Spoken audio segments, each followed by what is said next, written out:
Tana pala case dawn huma just l-initial reactions tagħna nkunu qegħdin inħejju report fejn nkunu qegħdin insegwu nikkonsultaw wkoll mal-istudenti x'kien il-feedback tagħhom wara l-budget u nħejju report iktar dettaljat. Initial reactions tagħna huwa l-ewwel ħadna gost bil-proposta li l-full-time mature students ħajnetaw stipendju. Din kienet proposta li aħna proponejna stess fil-programm elettorali tagħna ta' din is-sena u fil-laqgħat li kellna mal-Ministru tal-Edukazzjoni.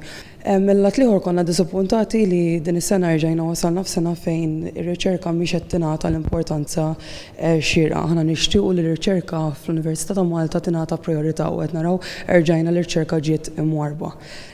Ovvjament fejn tidħol problema ta' trasport hija problema li bħalissa kol qed jitkellem fuqha, hija problema kbira l-istudenti tal-Università li qed jiġu kull filgħodu jsibu problema billi wan jeħlu fit-traffic allura ġiel qed jiġu tard tal-lectures u tu meta jiġu hawnhekk jsibu problema ta' parking.